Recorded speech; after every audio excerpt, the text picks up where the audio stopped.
Miss, इस हालत में हम मुर्गा कैसे बनेंगे? पेट में दर्द होगा।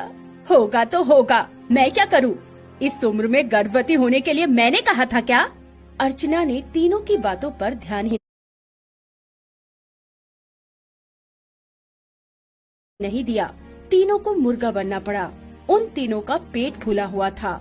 उस हालत में मुर्गा बनने में उन्हें बहुत तकलीफ हो रही थी।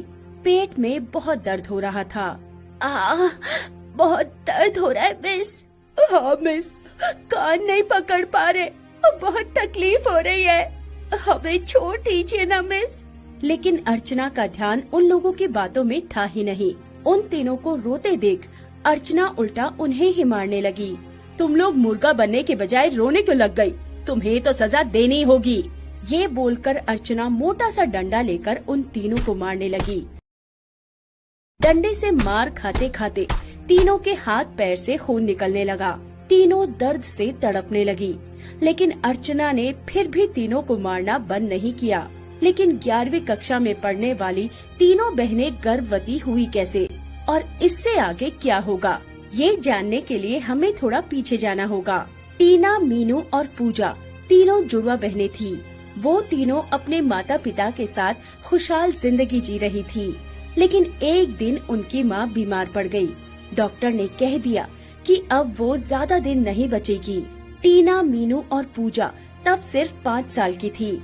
उनकी माँ ने उनके पिता रमेश से कहा, वादा करो रमेश, मेरे जाने के बाद तुम मेरी बेटियों का ख्याल रखोगे। हाँ, वादा करता हूँ मैं तीनों बेटियों का ख्याल रखूंगा। और दूसरी शादी भी नहीं करोगे? हाँ, वादा करता हूँ कि दूसरी शादी भी नहीं करूँगा। उसके कुछ ही दिनों बाद उसकी मृत्यु हो गई। टीना, मीनू और पूजा बहुत रोने लगी। कुछ दिन तक रोने धोने का सिलसिला चलता रहा।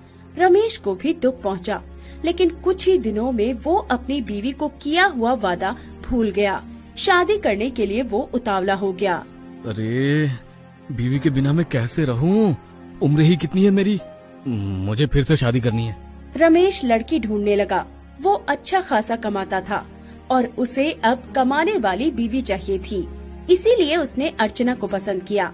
अर्चना स्कूल में पढ़ाती थी और उसे हर महीने सैलरी मिलती थी। अर्चना भी रमेश से शादी करने के लिए मान गई और दोनों ने शादी कर ली। घर आने के बाद से ही अर्चना तीनों बेटियों पर अत्याचार करने लगी। रमेश कुछ नहीं बोलता था। अपनी बेटियों का ख्याल रखने वाला वादा भी वो भूल गया था।